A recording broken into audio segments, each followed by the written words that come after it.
Voilà, lobby le 6 avril. Le 6 avril 1921. Donc le 5, nuit à le 5, à Collier Salobi, lobby le 6 avril, il faut que Bato Aouta na Centrafrique, Tchad même. Bato Aouta qui Zambie. Bah, Yuka qui Sango, Yatata Simang, a opéré miracle. Vite, ça va malade, qu'on sait que ça bidène. Parce que il y a une autre jeune fille à Koufaki, dans le village de Touba, Zali vers Kulungongo. Tango, ba commerçant, ba wuti awa, ba yoki sango, ba meni sango na mboka wana. Kuna na nkamba. Non. Bonjour, bonsoir, très cher internet, chaîne YouTube, il y a Bisso Podcast. En tout cas, un grand merci à vous d'abonner à Bisso News et puis bateau batala Bisso et surtout bateau commentaire émission et puis bateau partager en ligne comme d'habitude. En tout cas, il faut s'abonner massivement au petit la cloche de notification. Cliquez là comme ça partout vous allez et la tanios au commissaire quota et puis la téléphone au quota donc partage nabino et j'aime nabino commentaire. En tout cas, vous avez bien makasi. Et j'ai remercié mon équipe technique donc il y a Sima Caméra, Nazaka toujours na ndeko. Je suis Mbunguli Sanjamina bien encaillé et moi na tiens quand votre humble serviteur, votre humble présentateur et Watakin Fekat le lion de la presse congolaise. Nebo Baxelanga sous Exode 14. Si un grand merci na les amis de Watakin Fekat pour la confiance vous avez ça en tout cas conseil na bino yo salanga kitoko makasi et puis j'allais vite à saluer ou soit à féliciter et ma concert que j'aime beaucoup mon ami de souffrance lui elle s'appelle Prudence Ngimbi et toujours en direct de Kamba et un grand merci aussi na ba confrère ba conseil ya chaîne na Bisso Mobimba il y a Bisso il y a podcast TV donc car ndenge zalaka et balobi toza toujours awa na Kamba et tozala qui depuis le 6 avril il y a une manifestation milula munene où il y a na Kamba église belé bayaka awa et autorité ya mboka bakita pina awa bakonzi belé bayaka et il y a ce podcast qui est awa pour en activité et comment le 6 avril est roulaka comment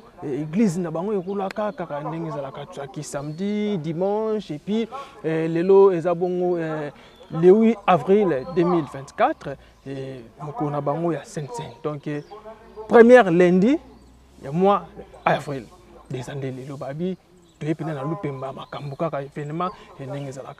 voilà et nazape ngamoti nazana invité na ngai et yepe moko ya ba confrère donc papa mais na musala to benga na ba collègue et d'abord yemoka se présenter après to kota na mo jinda biso je sais font là déjà mon invité na moko la lelo. Bonjour papa. Bonjour papa, journaliste. Bonne santé. La santé parfaitement bien. Peut-être aller ma belle en Zambie.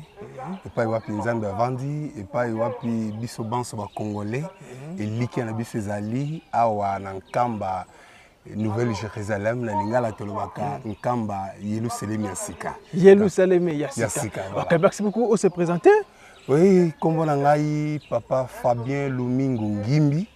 Nazali moko ya bapandisanga na kati ya famille communicationnelle kimbangiste précisément na Preski presse kimbangiste nazali chef de service à production et programmation des émissions de la direction nationale. OK. D'accord, merci beaucoup entre nous bapandisango mais biso toza boyi papa za pena na kati.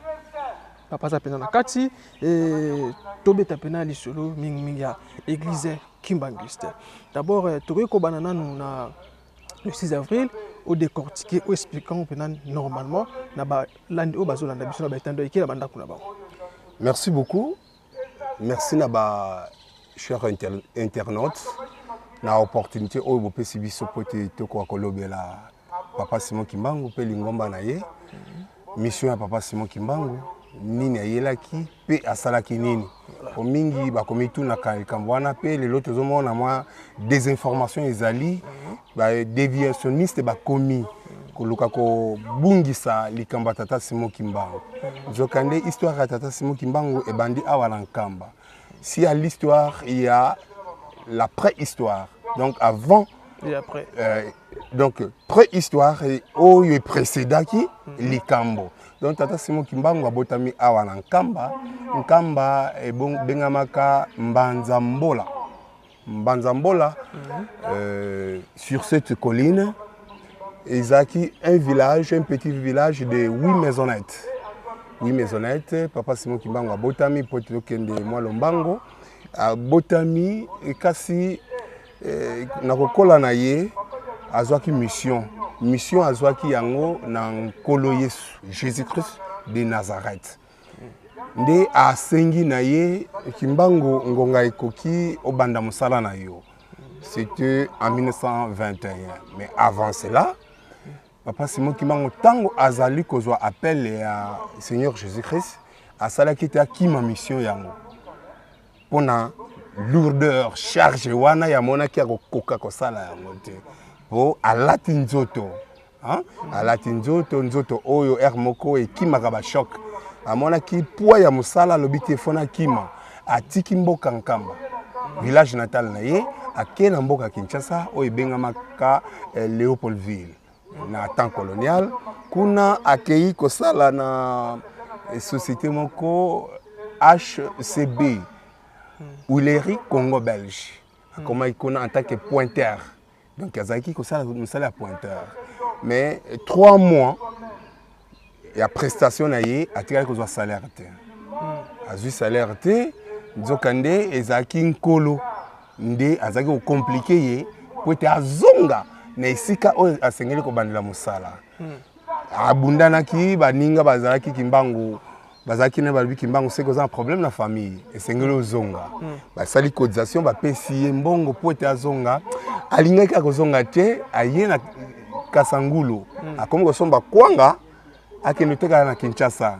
Mais ce qui a sombi kwanga na Kasangulu teki na Kinshasa tanga koteka a se retrouver juste na mbongo o asombela capital bénéfice ezalité bénéfice de monana te azo comprendre que Seigneur azo lingate te nasala misala oyo ezali na but moko lucratif nde Tata Simon Kimbangu a tikaki a décidé qu'il était zonga na mboka Nkamba et tante nourricière na ye azwaki pe sango te azali kobela panari esengeli ya salisa ye kokoma komi kozonga komi na Kasangulu na gare wana la police ya Onatra otoyebaki Onatra bamoni ba interpeller ye balobi ayo zoleka awa otiwa pa se présenter balobi l'accès lokozini eza na sac na yo bamoni bambisi anzombo babi oyo eza na droit ya kolia nzombo te comme ça on échange de paroles botoli banzombo na ye bref alobi lokola bo lingi kolia nzombo banda lelo boko banda lia kaka nzombo bazaki na bobangi te to bayokaki pe banda non baliaki bakendaki nango bamonaki makamune ozoloba wana eza na effet bakendaki baliaki et commandant na bango azaki na kombo ya Funfu ressortissant il y a territoire il y a Kasangulu et à cela qui de 1921 jusqu'à 71 ne ya kosenga bolimi c'est papa dengenda nde ayiko zwaliwa pour bando lukami boma c'est pas très nyonso mais et ya quitté étant akutana papa dengenda nde asenga kiliwa akufaki aki kosenga bolimi c'est pas papa dengenda comme on a déjà ba effet wana et sali 50 ans lo nyonso kolia guya nzombo fumba guya nzombo amela ti guya nzombo mai donc alembaki nde kosenga bolimbisi papa dengenda lobi engai te non ezali yo Tata Simon Kimbangu naza na posta na kufa na ngai on a tenté na ndenge nyonso po te na kufa mais nzambe permettre te ete papa dengenda bondela kisima mikolo akufi wana papa Simon Kimbangu azongi tanga komi zaki catéchiste avant tout na église protestante et awa azaki koteya et le 5 avril kolo sa lobi na ye oko banda musala lobi le 6 avril le 6 avril 1921 oui. Donc le 5 nuit à le 5 a kolo sa lobi na ye lobi le 6 avril fo banda musala Moi si na ye azoyoka papa Simon Kimbangu ça la conversation na mutu. Azoyoka bazo so na mutu, mais azomona mutu yango te. Abanda ko tu na nani nde ayiko fongola ke Seigneur Jésus-Christ ni azali koloba na ngai na banda musala. Ni musala ngo za kilo mingi. Son épouse maman Mouilo alobi na ye ko banga te na ko soutenir yo na mission wana. Voilà papa Simon Kimbangu siga azoki courage. Moi si na ye alobi ke na ko accompagner la mission c'était alobi lokola alobi boy lobi na tongo yo muto ko beta ngonga oyo mais okobetela ngo boy différemment na ndenge babanda betela oyo ya ba protestant catholique OK voilà. Nde ay ko beta ngonga le 6 avril wana atei message na ye ya mokolo wana parce que à cette époque bande ko tope ba tata na biso akoko na biso ba perdaki espoir na ba affre ya colonisation traitement au bazwaki déportation et ba mituna ki et c'est nzambe ayebi biso pe le posolindo et c'est nzambe pe amona kabiso on dirait nzambe ayebi ka ba mindele bazo vivre bien mais biso tuzali ko vivre na passe et c'est nzambe ayebi biso voilà que papa Simon Kimbangu aye a tei bango ce matin là il y a le 6 avril à lobby il ne restera pas pierre sur pierre qui ne soit renversé. Libanga mo côté kotika likola libanga mosusu c'est ekolongolama. Et l'inkoloba été domination, colonisation ou tozali comment on a battu moko bo peuple moko battu moko ba utu musika ba ko coloniser biso na mabele na biso nkolo alobi ba kotika biso ba ko kende pe biso to kotika ko yangela ekolo na biso mabele na biso Afrique toko koma ba konzi ndenge bango bazali ba konzi. Voilà comment tout est parti na message wana ba muso ba interpréter que ngoma be et papa Simon Kimbangu alinga ça la révolte contre le blanc. Azo incité bande konaye na révolte pour être babanda ko pour chasser ba mindele des interprétations mabe et yaki et baluka ko kanga papa Simon Kimbangu. Voilà un peu début il y a na le 6 avril wana kaka donc na butu koloye saibse lobby au Kenobik ça une jeune fille azali il y a un village en face babengi ngombe Kinsuka jeune fille moko azobela mutu azakuna aumeli mikolo yo kende obikisa de tongo tanga si wana va ba interpeller avant donc le 6 avril le début il y a ministère jour à début ministère na ye tant à ces prédications na yo yé pardon c'est ngela kende na marché moko eza na village voisin kuna faut les kana village ngombe Kinsuka tant à leki a comme musique liboso atika ko tourna ndenge nini kiantondo ah boye kaka a leki kolo so lobi oh zonga kendo salisa azaki na fils aîné na papa Charles Kisolokele Daniel azongi tanga zongi asengi na baboti obima pote tokwa kosalisa kiantondo ndi apriaki au nom de Jésus kiantondo abikaki. Voilà le premier miracle au Isalemaki le 6 avril date 1921. 1921, date, il y a début, il y a ministère, il y a Tata Simon Kimbangu. C'est ce miracle-là qu'il avait opéré et tout est parti de là. Ok, merci beaucoup papa. Et maintenant, Motu Nangami Mbalizali, Nini Oesenga qui vraiment, Kifumo Kimbangu, Azala bon interpellé dans la police. La police, c'est les gouvernements, forces publiques. Ndenge yaki ndenge tutoloba et côté yanaye ateyaki évangile o ekomami na bible parce que bible muta lobi yango kolo yesu muta loba yango qui ne restera pas pierre sur pierre qui ne soit renversé ye a interprété yango na contexte oyo contemporain na ye banda ko vivre nango parce que ba perdre espoir ndé pendant qu'on fortifie bango lobby et bo perdre espoir te nzambe ayebi biso colonisation oyo ekosila alors message wana pesaki yango nde les colonisateurs bayaki interpréter mabe était Tata Simon Kimbangu alingi ko inciter bande konaye na révolte. Nzokande ezaki message en coloïs. C'est ça la vérité. A limboleli bango message on elingi koloba nini était mutu akotika la somo wumbu ya mutu te. Bango ba monaki ba interne na bango za awa seke papa Simon Kimbangu alinga ko perturber mode de vie na bango, politique na bango et yangonde a décidé qu'il était faut ba kangaye et pourtant a bandi musala na ye et c'est qui mouvement moko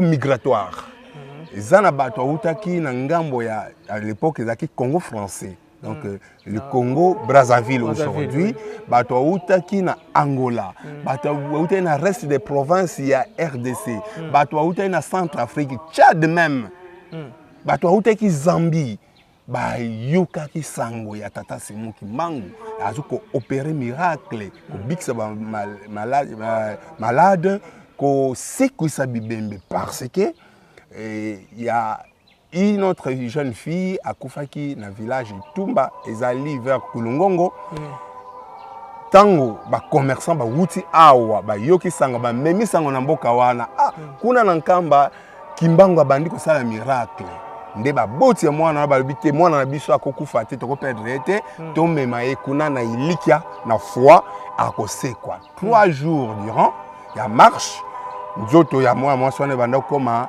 na état de décomposition et papa Simon Kimbangu déjà alertaki et entourage na yalbi nzoto moko ezali ko ya et bandi ko beba alors oya ko supporter soloté à salama déplacement à quitter lieu et oyo bakotikala kobwaka soite de corps wana ekomaki atuni baboti nini ememi bino awa balobi kondima nde papa Simon Kimbangu abondelaki la jeune fille à Sekwaki donc 3 jours après corps ekomaki na état de décomposition mais Tata Simon Kimbangu alamosaki ye akolaki abalaki soki tokei na Kinshasa famille na ye ezali na Yolo na commune ya Kalamu na Kinshasa. Donc famille progéniture ya mama Dina parce que comme les aki Dina.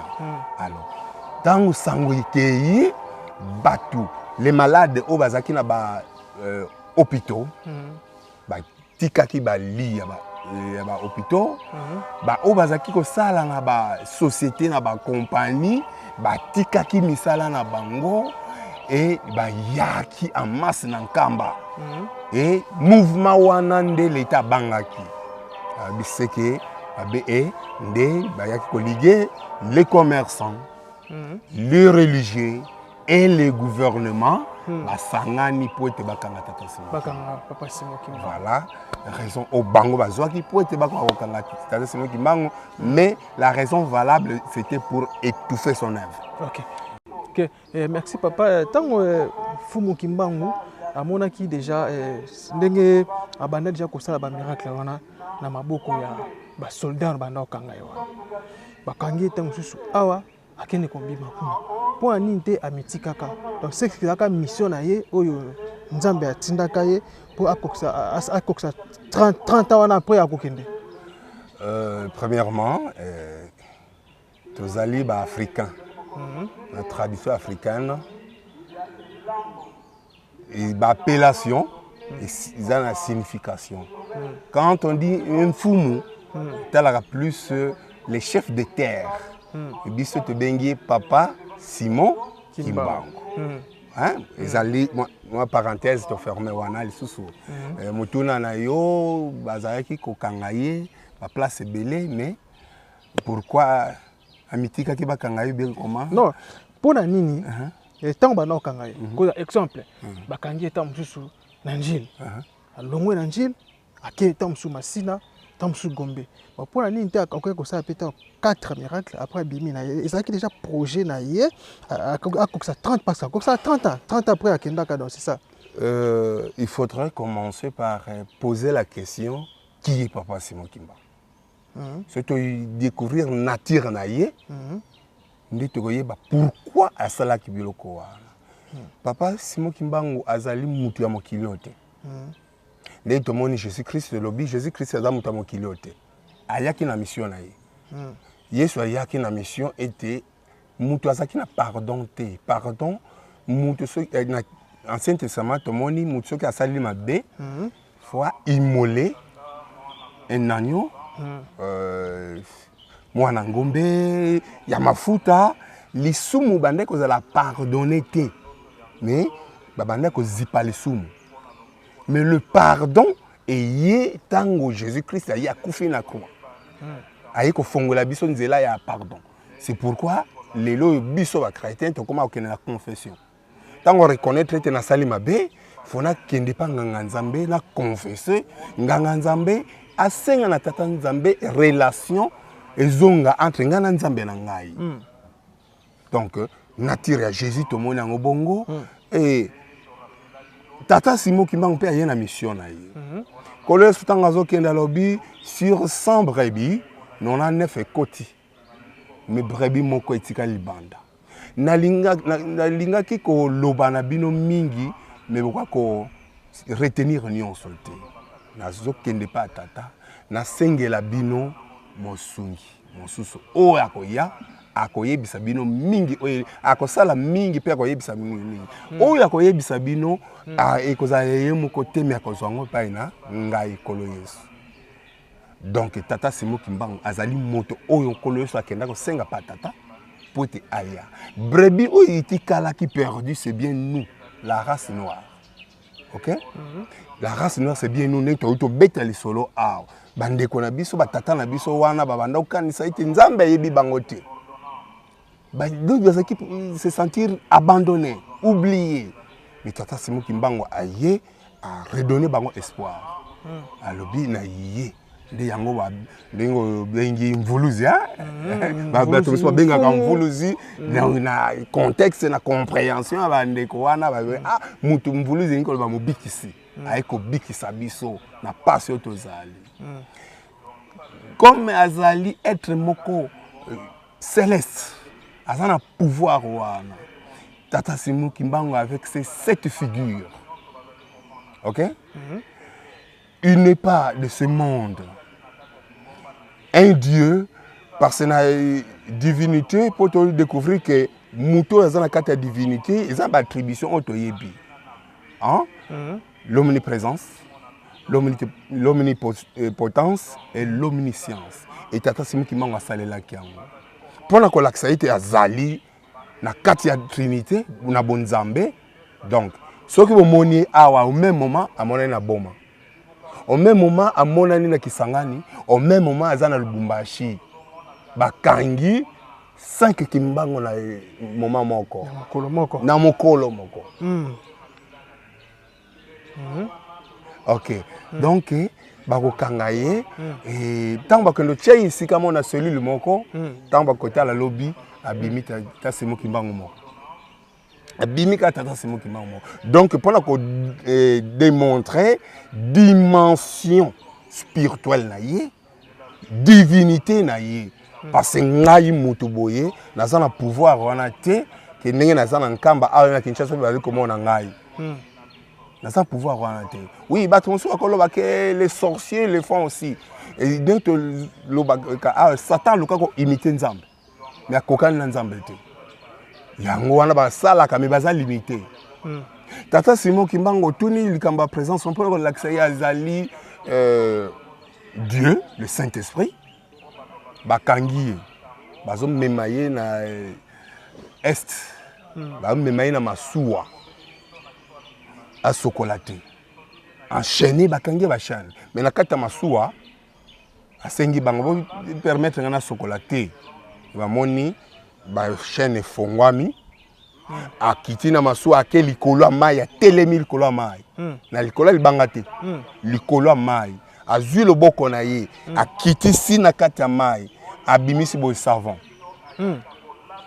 asokoli a koti loboko na isi mai abimisi boy esui ami pango sinzoto azongi na masuwa bochanga social token wala mindela ba somo sala bon ba kima kite ba ko kima te bango bazaki na mission ba moni makamande ngwana ba ko kima te ba koki ko kima te parce que bango boluka ko nyokola yebe bango pe ba nyokwamaki bango pe banyoko amaki na miracle ba no sala bango pe banyoko ezaki facilité et ba memaki na Lubumbashi a que ça prison kona donc pourquoi akwari ko sala kaka tepe ya bitiki et pourquoi ndimi sala 30 ans ezaki mission ba yokana ki na koloye se face à la 30 ans parce que tant bakangi na 21 comme na 48 koloye se koloba na tata Simon Kimbangu na monité au tosi au meli esengeli boloko nesila alobité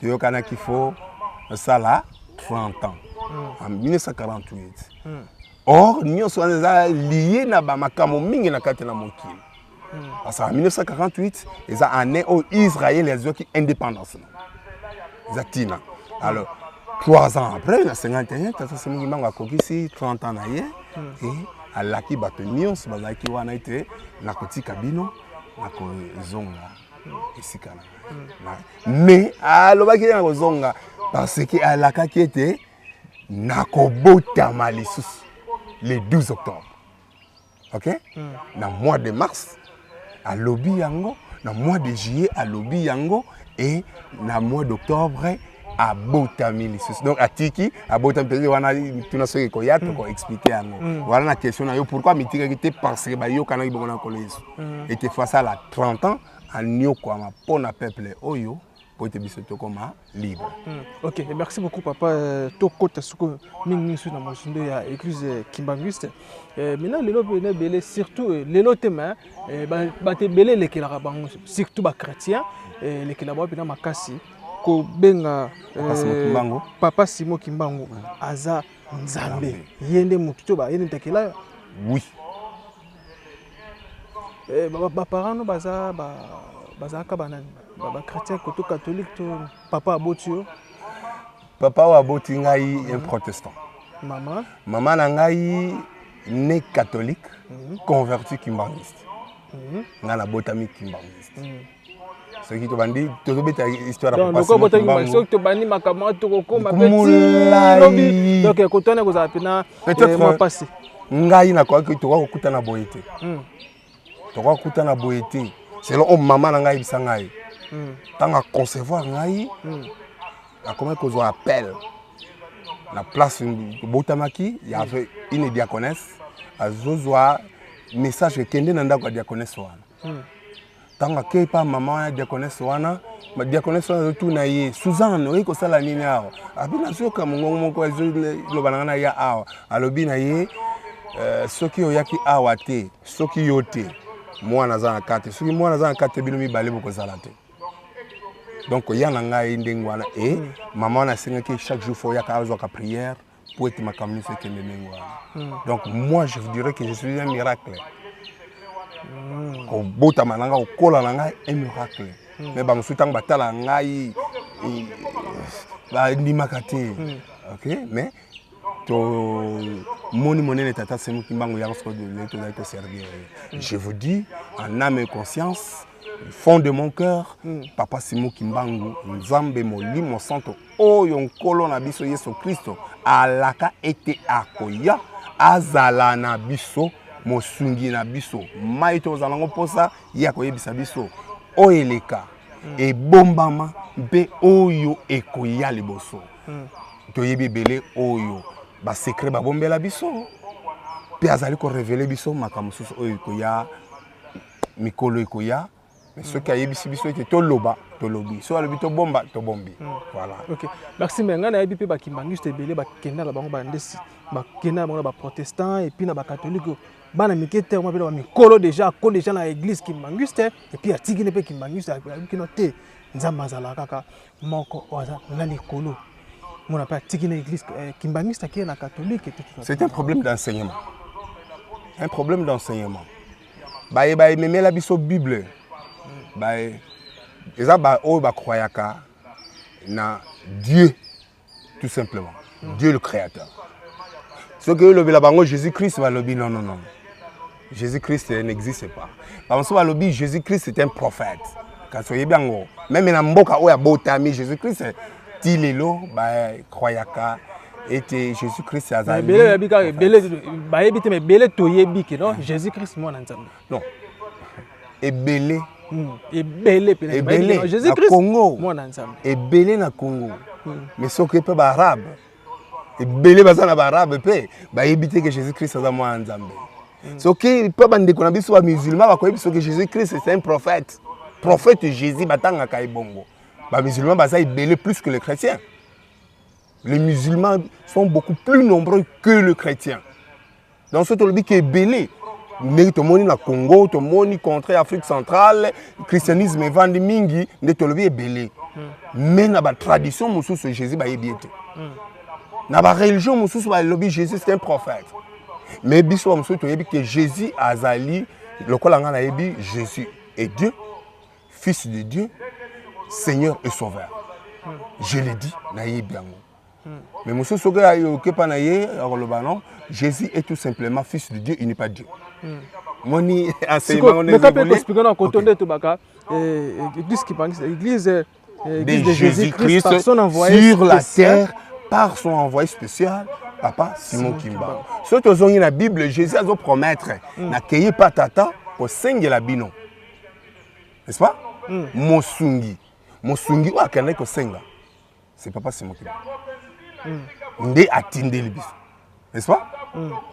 La complicité na bango ba yebisi na domaine spirituel c'est difficile peut-être quand la profondeur ya domaine spirituel là mais petite révélation au ba pesi biso yango to expliquer, n'est-ce pas? Et ce qui contextualiser sur la Bible na autres vivre tout monde qui a un rapport vie à Papa Simon Kimbangu mais ça là ou asali. Que oui, c'est bien lui qui nous a été promis. N'est-ce pas? Oui, un simple humain comme moi, je n'ai pas ce pouvoir-là. Il y a un autre qui a je ne sais pas quel est ce prophète. La prophète ne peut pas ça la boye. Voilà, na lutendele na kina pela lutendele na mona lokolo et moi na mukati kokie et puis na place banda kolia. Voilà témoignage na yo, témoignage. Na oui na mona. Ba place belé. Kwa ngana Thompson et tikala na libanga karaboye moi biloko bongo. Et ils a ba place belé ba miracle wana asala yango tika bilembo bisika belé. Na ba village mi baba ndundu wa Équateur okendo no biso tata simu kimanga leka awa. Tala sala ka bote eloko atikela biso yango.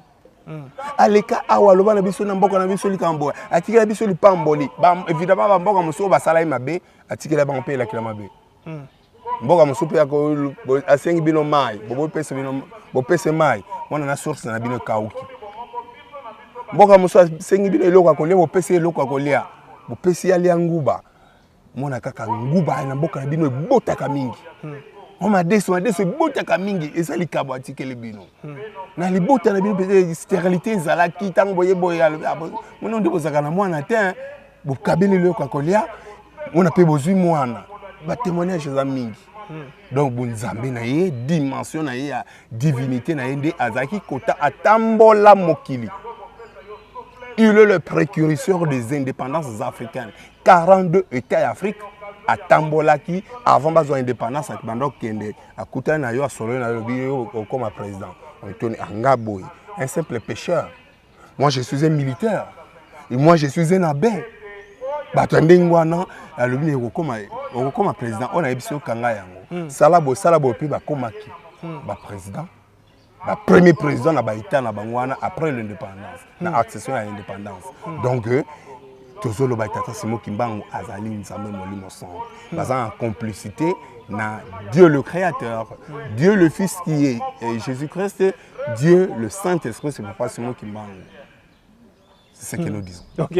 Merci beaucoup en tout cas bala nabi que vous avez belé boza na biso na ba et tando yike kaka ndenge zalaka et papa motu nga monsieur ezali Kitambala, mingi la tamana église.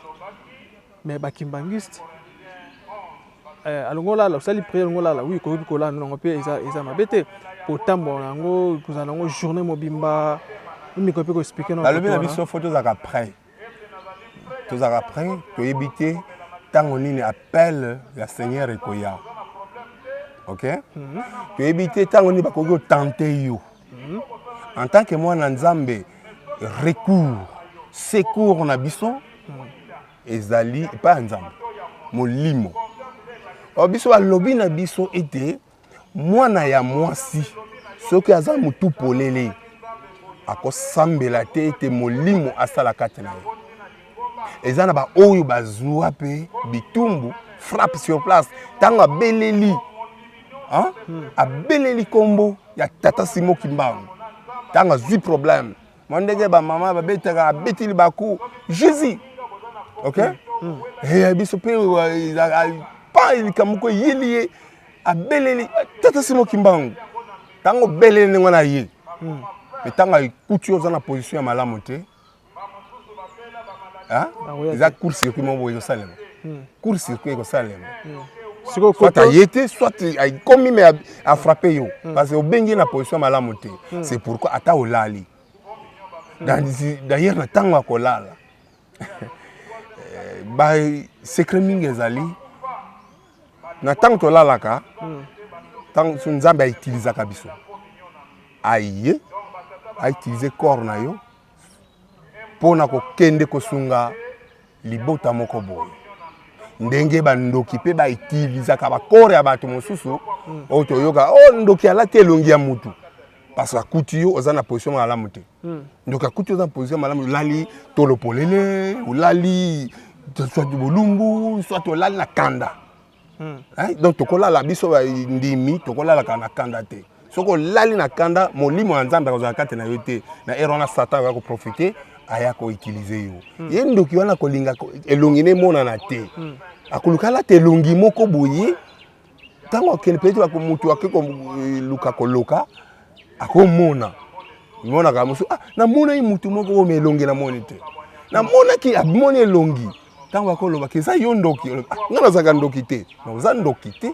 Mais position olalela ki ezaki position malamu te bandoki bazo sillonner ba ekomona aza position malamu te balati yo akeko utiliser yo. Donc biso ba mama na biso yango ba tei biso ete tango nyonso baza capable conforme alati bien a tiki tamba na ye azo sala musala na ye azo tambola sika losambo esika kolala po mama pe na sa ndoto ko lota ndoto moko boye alamuki akoza na réflexe ya kobondela. N'est-ce pas?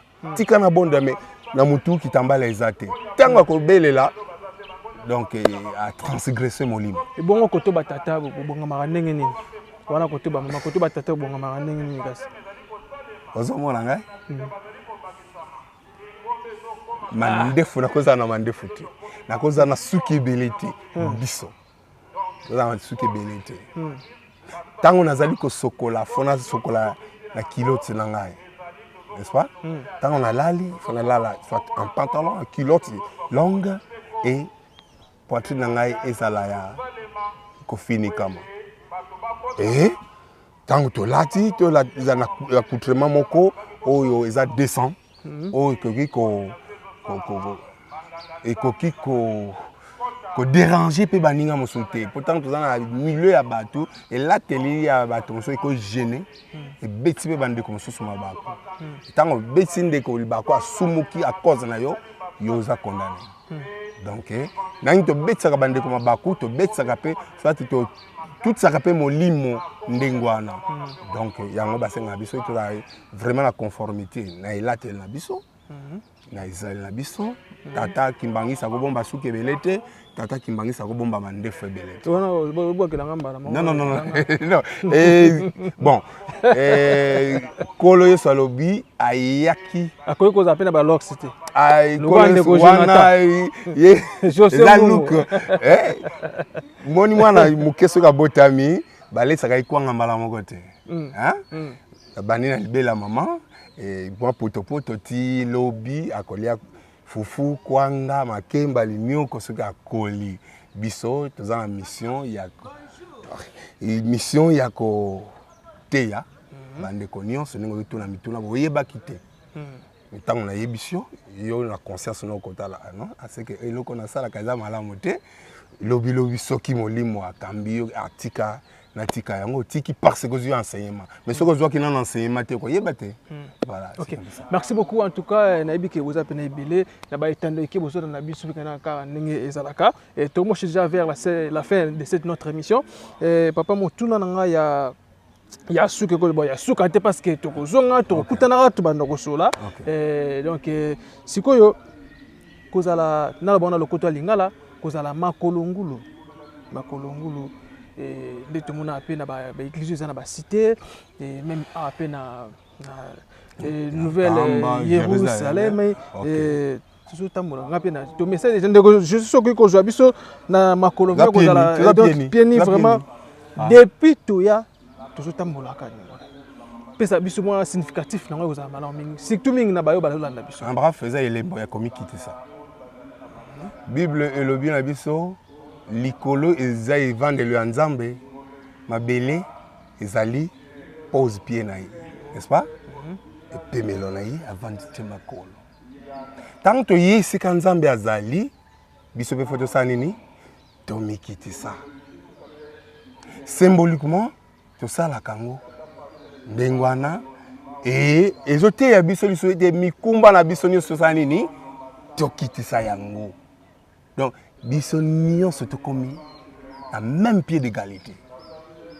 yango peut-être ko tuna metule ngai question ya pourquoi bolata kaka ba vert blanc n'est-ce pas et pas na biso riche azate pauvre azate na elateli biso nyonso lataka ndenge moko la confondre côté abeti yoji non côté abeti pantalon na lidofolo côté boye donc biso nyonso lati vert blanc liboso tata Nzambe biso nyonso za ndenge moko tokozala makolongulu tomikitisi yango pe mingi ba mituna oh non Moïse wana ezaki tango Nzambe alobi na ye na buisson ardent esika ozali ezali moko saint longola sapato na yo wana ezalaki Moïse ekanisaki sapato oui c'était ça Nzambe asengaki ete alongola mikumba azalaki nango alongola Moïse alongolaki sapato na ye eloko aliboso asalaki yango esengeli azala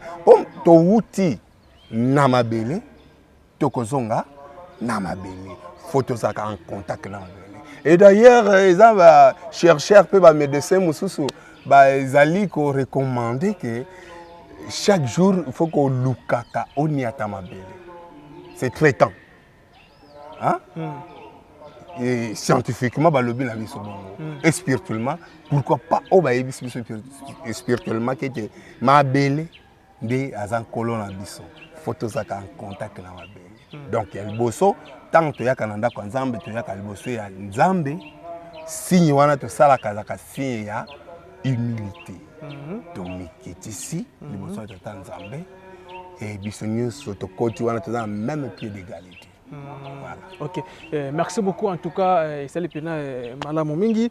Et maintenant, on lance vraiment un message clé à la caméra et surtout Nabai Oyo Bandi Marate qui Kimbangu Asa Nzambe.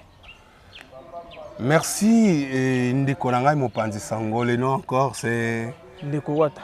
Ndeko Wata, une opportunité Oyo. Tata Simo Kimbangu azali Nzambe. Nzambe tango biso totangi epai ya ba ndeko ba catholique, ba protestant, ba banda koyembisa biso nzembo na classe. Savez-vous ce qu'il y a un? Nous savons ce qu'il y a un. Il y a un seul Dieu qui règne dans les cieux. Il y a deux testaments, mais le troisième couplet balobi na biso. Savez-vous ce qu'il y a trois? Nous savons ce qu'il y a trois. Il y a trois personnes en Dieu. Il y a deux testaments, l'ancien et nouveau. Il y a un seul Dieu qui règne dans les cieux. Et Zanzem na biso ba kimbangi c'était. Et Zanzem na biso ba kimbangi c'était. Donc bato ko lo batek toza en contradiction na Bible. Et Zanzem bonga na lobi na tangi école primaire nanga chez les catholiques. Naye na secondaire chez les protestants. C'est vrai que moi, changement de milieu, naye aussi sa classe chez nous les kimbangistes. Mais et bandeli ya bakela c'est na ngai na mangomba wana ba école conventionnelle ba ngomba wana. Est-ce que bango pe bazaki na libunga? Mais ce qu'on peut me déterminer les trois personnes en Dieu là. Dans le Bible, c'est Dieu le Père. OK. Dieu le Fils, Jésus-Christ. Maintenant, Dieu le Saint-Esprit, tu balingité et Dieu le Saint-Esprit là tanzoto. Non. Na suprématie. Ya Nzambe. Na volonté na yé, akoya ko se présenter na biso sous n'importe quelle forme oye alingi. Ndenge alingaki ko lata nzoto na tango nkolo Yesu, ndenge pe alingi ko lata nzoto na tata Simon Kimbangu en tant que Dieu le Saint-Esprit, c'est bien lui papa Simon Kimbangu. Ngonga za biso mke pote to loba ebele to lakisa maye asala ki pona ko talisa ete molimo santo mwanda kisa mke to pesi wana en dehors ya kolo Yesu atambola ki likolo na mai. Tu komona ete tata Simon Kimbangu atambola likolo na mai. Ndenge tolobi wana aterimi likolo na mai, likolo libanga temi likolo na mai. A sokoli nzoto na ye, savon azui yango na kati ya mai. Alors dans Genèse balobi na biso était au commencement donc il les a qui molili l'esprit et bandai ko tambola likolo ya mai nzonza me molimo santo aza molingami na mai donc il y a muteyebi secret na mai donc on nyonso to sale laka l'inspirateur nango c'est Dieu. Donc il y a savon et à côté le boko na mai azui savon azui essuie na ye et oya linga ko utiliser a utiliser donc bandeko tozala na ima te soki toyoki ete tata Simon Kimbangu za Nzambe mais plutôt Nzambe oyo sambelaka nkolo Yesu Mesia fukama senga na ye nkolo Yesu likambo oyo soki komi ko troublenga talisa ngai pe tata Simon Kimbangu za nani okozwa réponse. Okozwa réponse. Soki na foi na yo penza osengi ofukami osengi likambo oyo komi ko troubelenga ekolo Yesu. Na yebiti yoza nkolo na nga mobikisi na ngai yonde pa na yone asengaka talisa ngai tata Simon Kimbangu za nani kolo Yesu akotalisa yo qui est tata Simon Kimbangu. Donc papa Simon Kimbangu azali Nzambe. OK, merci beaucoup tokomina suka ya masolo na biso et kaka ndenge zalaka papa ngape na remexo makasi na ndengo pesi biso opportunité ya tovanda tosolo kaka mwa mukie les amis tobike mbala sima tokozonga toko décortiquer lisusu pour que bato bazana ndaku ba ovo bazara na mwa ba mwa bloko ya mike ko expliquer on vraiment bien bon super moi avec pe na ndaku ba changer na minute et ça va bien ndengo wana. Donc quant à moi on qui m'a pena mbangu ko pesa pena ba papa na habite ko dans des dédicaces. Dédicace ezali dédicace oui et kozala mais parce que bon dans le la presse temps ils vraiment précieux et pas na biso le temps d'antenne pour tu évoluer mais loko moko na lingaki na loba oyo ezali ko betsa bato mingi mabaku soki moko mibale mingi bakolo ba tata Simon Kimbangu abota te tolobi tata Simon Kimbangu a eu 2 enfants avec maman Moulo Marie Kiawanga. Son premier fils, papa Charles Kisoloke Lokel. Son deuxième fils, papa de Alunga Kiangani Salomon. Son fils aîné, papa d'Angenda Kuntima. Soki yo oyebi histoire te, ko luka ko déformer histoire te. Pour na ozwa vraie information kende na source. Bino bande ko panzi sango loko bokomi na nkamba bokozwa occasion to kotalisa bino esika nzoto tata Simon Kimbangu ezali nzoto ya mwasi na ye nzoto ya bana na ye parce que village natal ya papa Simon Kimbangu ezali nkamba esika tokozwila vraie histoire de tata Simon Kimbangu nkamba ba o ba lokotaka histoire na nzela bazali ko dévier le peuple de Dieu de to senga ete totika eloko wana to loka tozwa itumbu. Tata Simon Kimbangu a bel et bien eu 2 enfants avec maman Moulo Kiawanga. Donc totangi bana wana voilà dédicace bande nyonso oyo balande biso vraiment topesi bino mbote na ba konzi na ngai ya direction nationale ya presque et tata na biso papa Simon Kimbangu kiangani toyebite akolanda bililo po azali ami ya presse ba proche na ye bakolakisa ye yango. Et papa, tu es sur le maton, merci na opportunité aux alliés que ça biso pour tous avoir serviteurs on a eu. Merci Nabino, pe va prendre sangonioso. Merci na yope. Tokuta. Quand on a pesi bena ba botebele na le trio donc le trio d'affaires en tout cas un grand merci à vous et na opena bossa en tout cas tika c'est kolo azana bino abatela bino misana bino ekinekaka toujours liboso na ndenge bozo fortifier biso toko pesa peka makambu ndenge zana bosana te mama Laura Chou et mama ya banebele pourquoi penser à saluer mon vieux Ben Bala le Gaulois 001 na États-Unis d'Amérique donc Stati États-Unis d'Amérique sans oublier aussi mon vieux Charlie Wayungu ya mama Coco Matatima depuis Canada 001 et puis na RMXP ma concert prix d'Angimbi original, en tout cas mon ami de souffrance. Et pourquoi pas aussi à remercier mon caméraman Josué Mbungu, donc liste nos amis moi en Tchangou. Et en tout cas, Internet Nabiso, bon continuer toujours à partager et à s'abonner, remarque à la bien en tout cas, bien ma casse boutaka long voyage to sali et donc tout le monde kini to kiti Mbanzangu donc de Mbanzangu à Kamba, c'est 75 km si je ne me trompe pas. Oui, 75 km. Donc, tout ça, vraiment, voyage moga moulaï à Rosakanate, puis souffrance. Et le cas, tu es dans le mois d'avril, vous, la soque bêti que tu as, non, bah, Kamba, bon, mon abili, et puis, bah, déjà Kamba, vous y avez bien zélandais, à ceux qui vous les bêtis. Mystique à fourmi à Rosakanate, bah, tu vas glisser même dans Kamba, ceux qui vous les bêtises, bah, comme souvent, vous connaissez, ceux qui ont un engagement.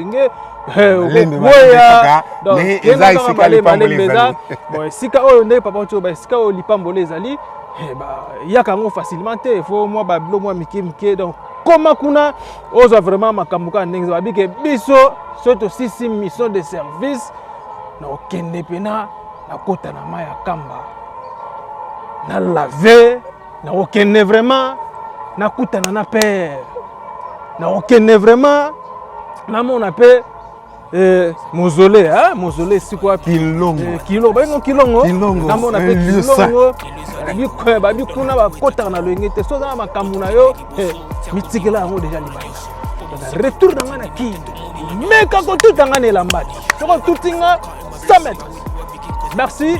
Na kombo tata pe ya mwana peli mosantu. Tokutani o mikolo mizali ko. Soki nakanisi bolamu na yo elekilaka ngai osali ya kokama oduwa give an exchange koma koyebisa ngai liwa ya sondima mpe mpo nga nazwa bomo ya seko elekelaka ngai give to Caesar what belong to Caesar yebiso lokumu topesa na nkolo obimisa nga na molili